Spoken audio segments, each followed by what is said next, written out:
Why did we choose Carlisle? I think from the moment that we stepped into your office, we felt welcomed. We went to a couple of display homes, got all the brochures from everyone else as well. And then we found the floor plan that we liked. It wasn't just the floor plan, it was probably the people when we went and spoke to them in the office. And yeah, it was about trust, I think.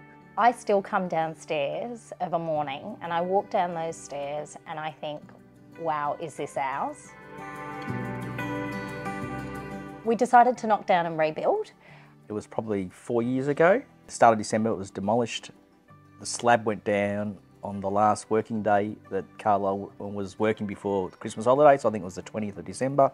And you guys started back on the 6th of Jan. We had the keys 30th of April. So just over 4 months, I reckon, just under 4 months, which was amazing. Life threw its own challenges at us as a family. I basically had tumours taken out of my eyes twice. If that wasn't enough, whilst we were struggling with that, months later, Stephen had his second heart attack. And that, whilst all this amazing stuff was happening around us, at the same time we were challenged with things that were so outside of our control. The staff at Carlisle was so reassuring every step of the way that nothing, you know, you hear people say nothing's ever too much trouble, but the reality is nothing was ever too much trouble. You guys set the standard, but I think it's your customer service and your attention to detail, because it's what differentiates you guys from your competitors and sets you apart from the rest, hands down.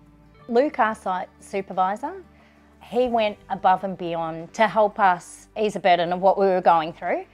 It wasn't in his title, he didn't have to do any of that, but there was a genuine interest and a genuine sense of care, and that was paramount for us. To the fact now that we're still in touch with the foreman that was building the house, and still have a relationship with the people from Carlisle, you know, 2 years after we built, which is amazing. And I think it's just beautiful to be able to have formed a friendship through something that really was just initially a business transaction, has now turned into a friendship.